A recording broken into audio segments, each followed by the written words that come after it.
How'd you like the song? That's good. Can you hear me okay? Is it good?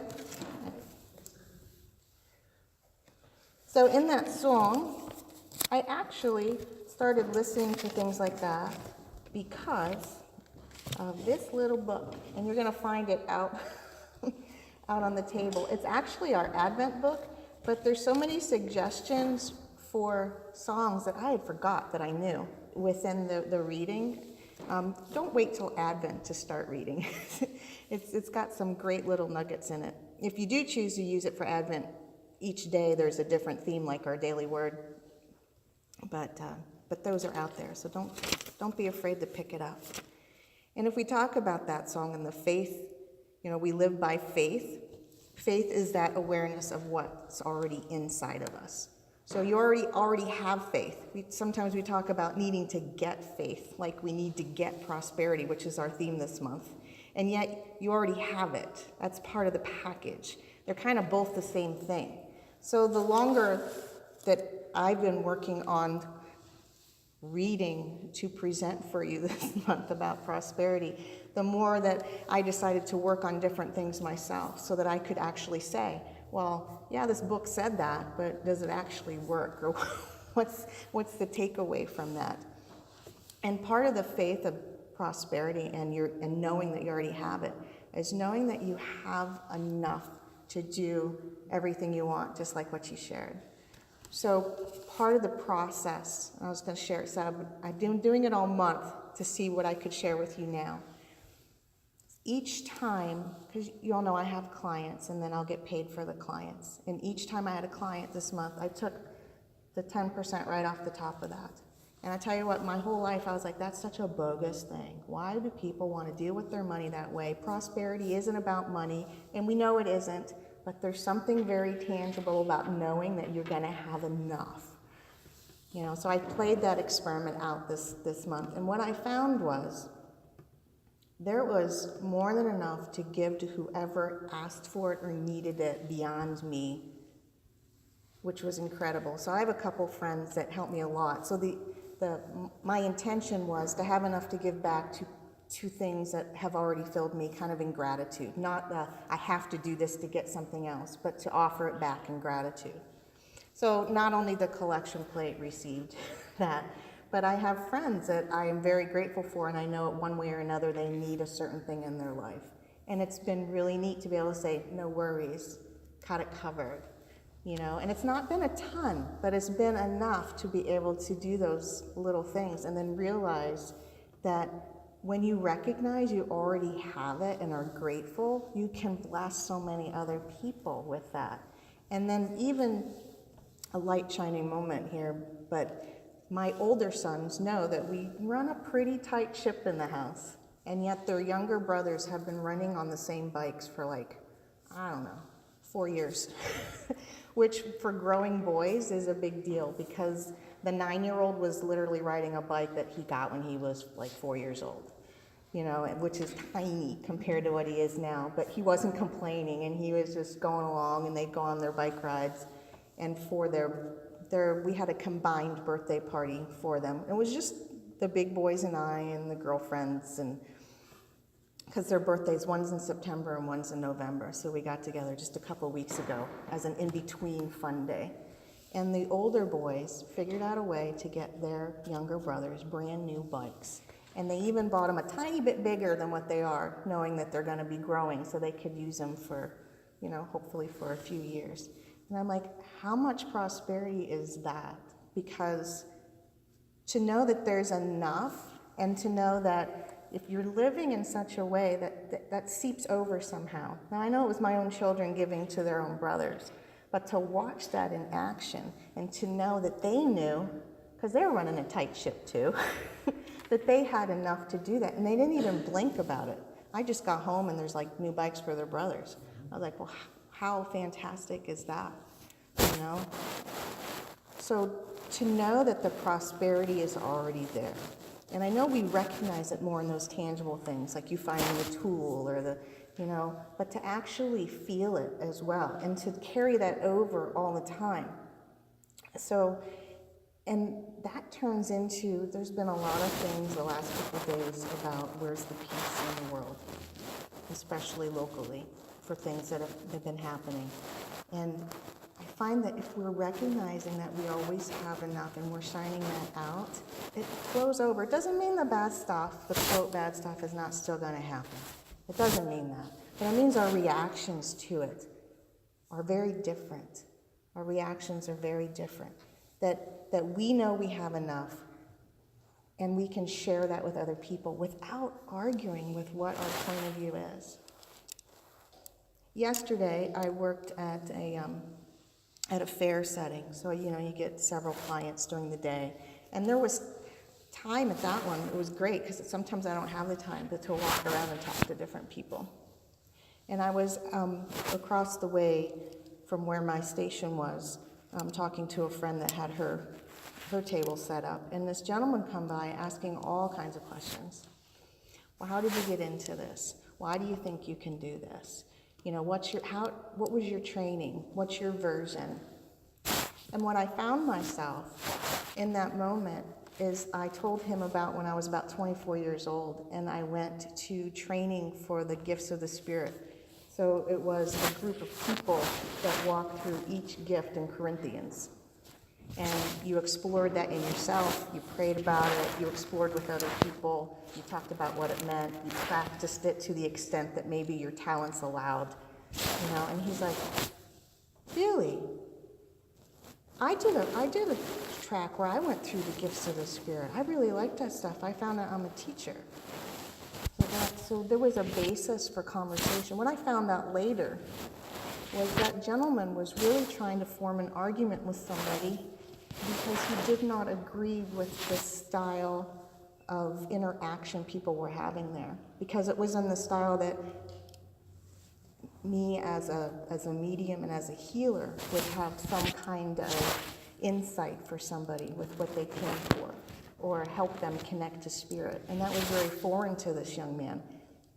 And yet in that moment, we had this very beautiful conversation, because when you are empowered yourself and you have that faith and you know it, you have the right words in the right situation for the right people. And I thought about that all day, and then last night I went to a separate event. It was at the Women's Club in Erie, and they were holding their Halloween party for a charity. They gather money for scholarships and things like that. And they had asked me to come and talk about connecting with spirit, maybe give a demonstration, answer some questions as part of their program, which was fantastic. And then at the end, the question and answer session, this one lady kept asking about how does your work as working with a church translate into being able to do this, and why is it the same? And I found myself, just much like the young man, I was talking about the Bible connections, the Jesus connections, shining your light out from within. For this lady, my verbiage was more like the universe, energy. And I thought about that later. And then her daughter came up to me later in that day, and she's like, that was great. Did you mind that she was asking you all those questions? I said, no, it was, that was what I was here for. And she said, Mom's an atheist. So that was fantastic that you guys had that conversation in front of everybody, and it wasn't argumentative. And I didn't even think about it at the time until later. I'm like, earlier in the day, my verbiage was very much Bible-centered and very much Christ-light-centered in language. And later in the day, the language was universe, creator, energy. And yet, it's the same thing. And yet we're meeting people where they need to be met. And how much prosperity is in that we don't argue our vocabulary, maybe embrace it, but embrace somebody else's at the same time. And I really think that's where peace begins, if we're going to talk about the prosperity of peace, is not that argument, but the conversation. And I didn't know, honestly, that was definitely spirit at work, because I didn't realize it until later, at 2 o'clock in the morning when you're going over your day, what had happened in those two different instances. But it makes a lot of sense. And then I remembered there's a lady great spiritual teacher. Her name is Mavis Patilla, and I heard a lecture from her about 4 years ago. And when she first started her work, there were people, because of her style, she's a spiritualist. So for her to present in a church, for some people, they considered that devil's work because she was going to speak to spirit and not Jesus or God. All right, so again, a difference in vocabulary. And she was going to present mediumship and how life was everlasting. That was her goal that day. And she was with her mentor. Her mentor's name was Gordon Higginson. And as she moved into this church, as she was walking in, there was a crowd. And so considering, this is, I think she said late 60s, so consider that time period. There was a crowd of people with picketing signs and people screaming and telling her that she's doing devil work and all this stuff as she's moving into a church to serve the people that are waiting for her in the church. And her reaction initially was to stop and get into one of the picketers' faces. You know, because whatever he had said set her off, and she was charging. And before she could get 2 words out of her mouth, her mentor grabbed her by the shoulders and pushed her through the crowd and into the church. Now she's mad at this point, livid. He only said to her, if you need to argue your point, it no longer becomes valid. And I think of the entire lecture. That lecture was a 7-hour-day lecture. That's the only quote I think I remember in entirety. Like, how profound is that? If we are solid in our connection, in our awareness of God, of the universe, of our own Christ light, and we are solid in that connection, why do we need to argue it? Why do we need to argue it? We live it. We live it. And then we see what happens by living it. Like my little experiments this month, you know, it was a little experiment, putting money in an envelope. But it was a tangible one for me to look and see. And like your experiments, the colors, and, you know, what am I going to see today? Tangible things. We can do that all the time in order so our mortal selves can go, oh yeah, I'm still okay. I'm still connected, and remind ourselves. But to not argue it, I mean, how often do we think that? And then again yesterday, I thought about that yesterday. There was no arguing. There was this person's talking from their point of view, and I'm talking from mine, and somewhere in the middle, we figured out we were kind of talking about the same thing. It was just very different ways of getting there. I would like to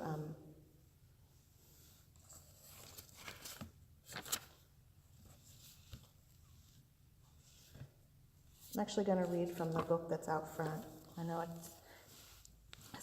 there's a poem called Giving Birth to Peace, and it's by Reverend Margot Ford. When the world appears chaotic and there's drama in our lives, sometimes it seems there's nothing but just struggle, stress, and strife. Anxiety keeps on mounting, and yet we fear what might yet come to be. The dreadful outcomes we imagine don't ever seem to set us free. It's then that we must simply stop, breathe deeply, and remember that all we really need to do is let go and surrender. The peace that we are longing for in the world and in our hearts arises from our thoughts and words, the only place where it can start.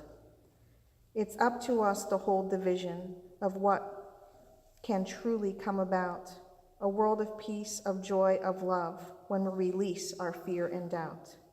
We each must be a vehicle, a vessel, and the fire that bursts the universal peace which all the world desires. It's already in you. It's already there. It said, are you going to live it and not argue it? How much are you sharing that? How much of your daily lives show that? I'm not sure what this means, little bee. Remembering that you are way more important than any fear. That you are already there. That you are way more important than any worry. That you are already there. That's true prosperity. Living from that place of love. Healing is when love touches any situation, whether that's a physical ailment, whether that's an emotional thing, whether it's in our personal relationships. And knowing that that love is already inside you brings about whole change. Again, maybe not right away. And it's something to keep in mind, though, not just in mind, but in heart. So if you take a moment right now and place in your mind something that you would really like in terms of how you would like to feel what is out there for you right now. So whether it's, let's say you're struggling because of interpersonal relations. Maybe you're struggling because it started to rain and get cold and you're just feeling a little depressed. Maybe you know somebody else that's struggling. Place in your mind what it feels like to be peaceful in that situation. Not what you think it needs to be or become, but what does it mean to be peaceful in that situation? How does that look like? And then let yourself actually feel it. Is it feeling of gratitude? Is it feeling of quiet or stillness? Everybody's a little different.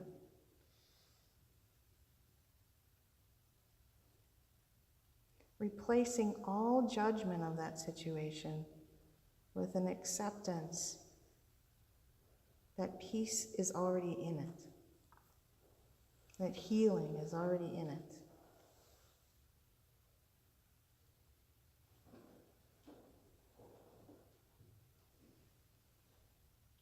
As you're feeling that, imagine that that feeling is spreading out beyond you,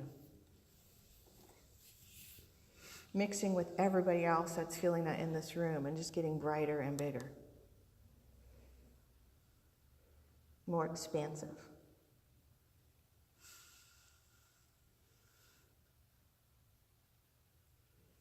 In this way, we send out blessings and we pray for all of those things. Blessing situations instead of sending it worry.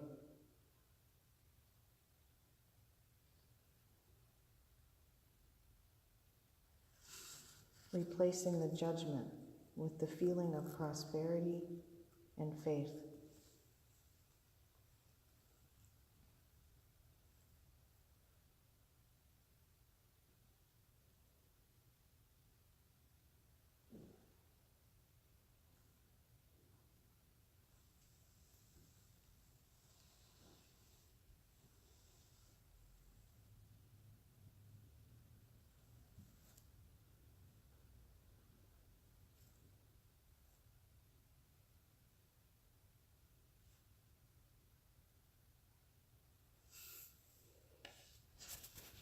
Taking a breath in gratitude for that time, for the ability to send blessings, for the knowledge that you are part of the whole, for the knowledge, and this is a Marianne Williamson quote, that you are the faucet, not the water. You can turn on and let that spirit flow, and it will go where it needs to go. I am one with the presence of pure peace. I am one with the acknowledgement that faith is already within me. I am one with the reality that prosperity is already there. Amen.